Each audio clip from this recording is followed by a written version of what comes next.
안녕하세요.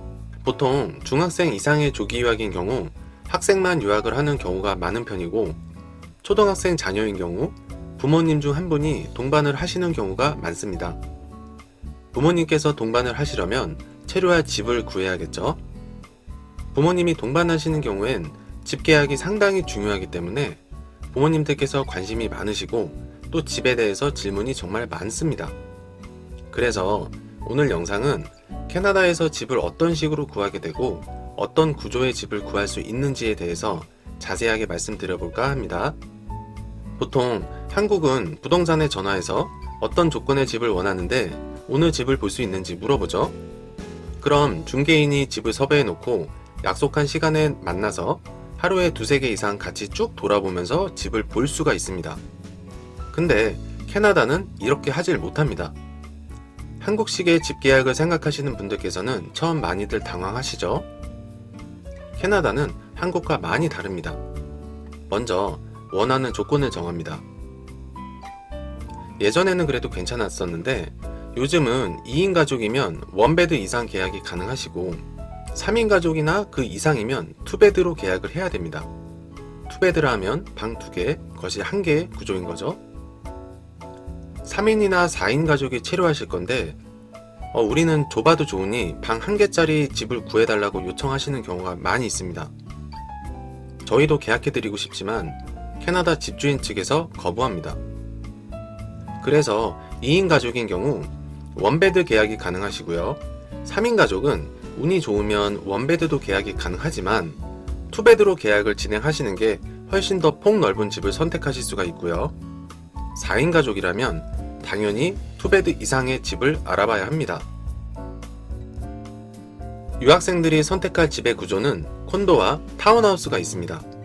물론 일반적인 하우스나 아파트도 매물이 있긴 합니다만 하우스는 너무 넓고 방도 많고 렌트비도 많이 비싸기 때문에 불필요한 지출이 되실 거고요.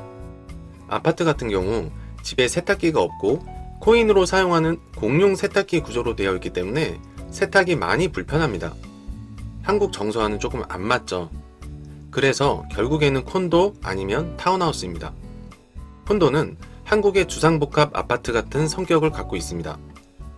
기본적으로 빌트인 냉장고, 세탁기, 건조기, 오븐, 인덕션, 아일랜드 식탁, 식기세척기 등의 전자제품이 포함되어 있고 수영장, 헬스장, 사우나 등의 부대시설을 이용할 수 있게 되어 있습니다. 콘도 1층에 경비원이 상주하여 출입 통제가 이루어지기 때문에 외부인이 들어오기 힘들고 보안이 잘 되어 있습니다. 그리고 콘도 주변이 번화하고 콘도 내에 마트나 쇼핑몰 등 작은 상점들이 입점해 있어서 편리한 장점들이 있습니다. 그리고 하우스나 타운하우스에 비해서 집이 따뜻한 편이고요. 바닥 처리가 대부분 마루로 되어 있어서 비염 같은 호흡기 질환이 있는 분들께 더 깨끗한 생활이 가능합니다. 그렇기 때문에 아파트 생활을 많이 하시는 한국 분들이 가장 선호하는 구조가 바로 이 콘도입니다. 반면에 타운하우스는 조금 더 캐네디언스럽게 생활을 하게 됩니다. 콘도는 번화가에 위치해 있는 반면에 타운하우스는 주택가에 위치해 있습니다. 그리고 콘도처럼 출입 통제가 이루어지거나 건물 내에 수영장, 헬스장 같은 부대시설이 있지 않습니다. 그냥 하우스를 축소해 놓은 단독적인 구조라고 보시면 됩니다. 타운하우스는 앞마당 또는 뒷마당이 있고 잔디를 밟고 생활할 수 있으며 집에서 마음껏 뛰어도 아래층의 눈치를 볼 필요도 없습니다. 타운하우스는 1층 출입문을 통해서 들어가게 되면 2층부터 주방과 거실, 화장실로 구성되어 있고 3층은 방과 화장실로 구성되어 있습니다. 요즘 신축들은 타운하우스도 바닥이 마루로 되어 있긴 하지만 아직까지 바닥이 카펫으로 되어 있는 타운하우스가 훨씬 더 많습니다. 그리고 타운하우스는 콘도에 비해서 조금 더 춥습니다. 콘도는 한국인 유학생을 포함하여 외국인들이 많은 편이지만 타운하우스는 한국 분들께서 그리 선호하지 않으시기 때문에 동네에 캐네디언 분들이 더 많이 살고 있습니다. 캐네디언 주민들과 밀접하게 생활이 가능한 부분이 있기 때문에 제가 위에 말씀드린 캐네디언스럽게 생활한다는 의미가 바로 이런 부분을 뜻합니다. 자녀들의 학교 신청을 먼저 하고 배정을 받기 때문에 당연히 자녀의 학교를 기준으로 주변 집을 탐색합니다. 학교를 결정할 때도 사실상 그냥 무조건 학교가 좋냐 안 좋냐, 한국인이 많냐 적냐 이것만 놓고 볼 게 아니라 매물도 많고 좋은 콘도나 좋은 타운하우스를 구할 수 있는 동네인지 이런 부분도 염두를 하고 학교 선택을 해야 합니다. 무턱대고 학교가 좋다고 해서 배정을 받은 경우 동네에 구할 콘도가 없어서 멀리 집을 구해야 하는 경우도 종종 생깁니다. 몇 월에 입국할지 결정을 합니다. 보통 캐나다의 집 계약은 대부분 매월 1일입니다. 9월 학기 입학을 준비하시는 경우에는 보통 8월 1일 또는 7월 1일로 집 계약을 준비합니다. 8월 1일로 콘도를 계약하게 되면 출국일은 8월 1일에서 10일 사이로 정하시게 될 거고요. 캐나다에 입국하시면 호텔이나 민박집에 계시다가 옮길 필요 없이 바로 미리 계약된 집으로 입주하시면 됩니다. 그리고 계약 기간은 대부분 1년입니다. 한 달이나 2달 정도의 짧은 집 계약을 원하실 경우에는 에어비앤비 같은 사이트를 통해서 따로 알아보셔야 하고요. 부동산 중개인을 통해 정식 계약을 하는 경우는 대부분이 최소 1년 계약입니다. 위에 말씀드린 것처럼 어느 정도 가이드라인이 나오게 되면 집을 알아보게 됩니다. 조건에 맞는 집들이 추려지면 먼저 집주인한테 유학생과 계약을 할 것인지 의사를 물어봅니다. 매물이 아무리 많아도 우선 집주인이 유학생과 거래를 할 것이냐, 이 부분이 가장 중요합니다.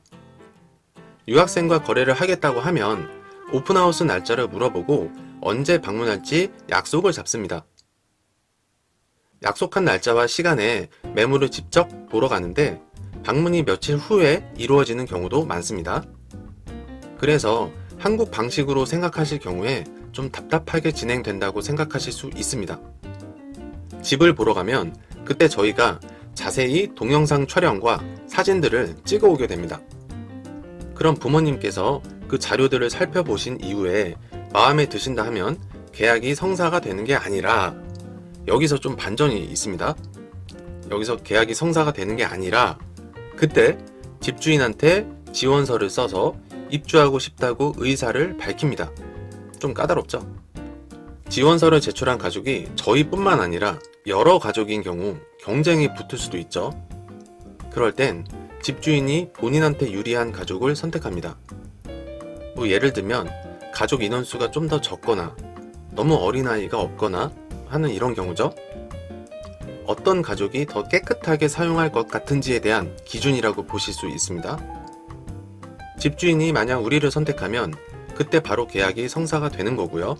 만약 저희를 뽑지 않았다면 위에 말씀드린 방법으로 다시 한번 반복해서 계약 진행을 시도합니다.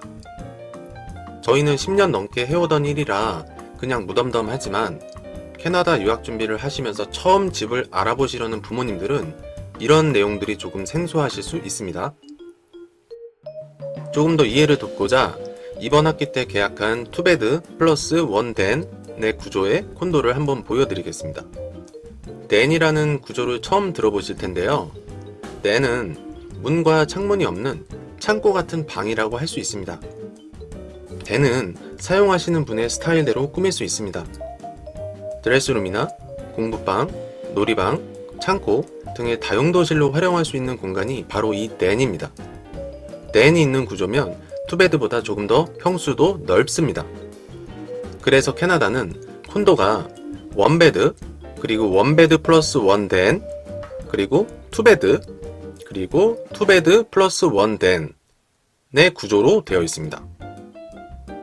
지금 보여드리는 이 콘도는 49층짜리 하이라이즈 뷰 콘도입니다. 고층 콘도죠. 말씀드린 것처럼 주변이 번화하고 밝습니다. 바로 앞에 정류장도 있고요. 그리고 콘도 내에 작은 쇼핑몰과 마트가 입점해 있습니다. 그래서 밖에 나가지 않고 콘도 내에서 간단한 생필품 구입과 식사가 가능해서 매우 편리합니다. 문을 열고 들어오면 바로 앞에 댄이 위치해 있네요. 그리고 거실에 붙박이 옷장이 있고 거실, 욕실입니다.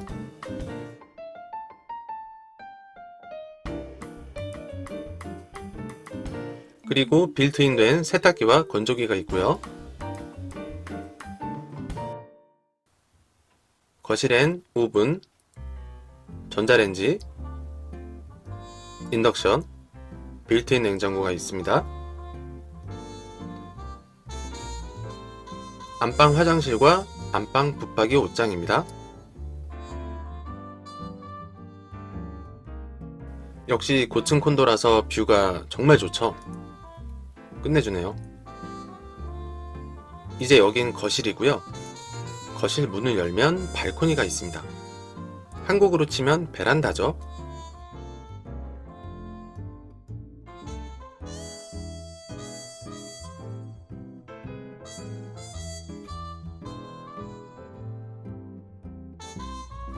여긴 작은 방입니다. 작은 방에도 역시 붙박이 옷장이 들어가 있고요. 지금 영상 보시면서 눈치채셨는지 모르겠는데 전체가 마룻바닥입니다. 위에 제가 설명드린 것처럼 콘도는 대부분 바닥이 마루로 깔려 있습니다. 카펫이 깔린 콘도도 있는데요. 그런 경우에도 거실은 대부분 마루고 가끔 방만 카펫으로 된 곳도 있습니다.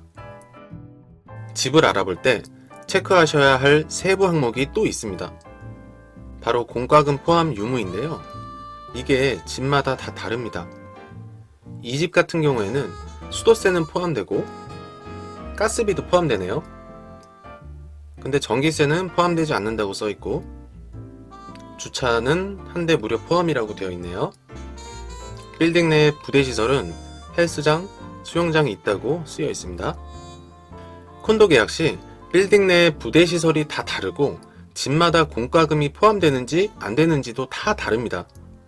어떤 집은 공과금이 전부 다 포함인 경우도 있어요. 또 어떤 집은 하나도 포함되지 않는 경우도 있고요.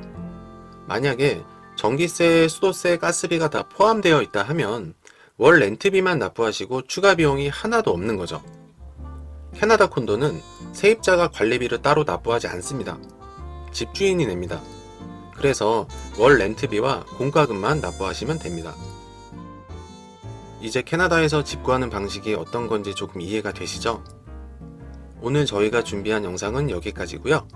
지금 저희 유학원을 통해 동반 유학을 준비 중이신 부모님들께서 이 영상을 보시면 훨씬 이해도가 높아지실 것 같습니다.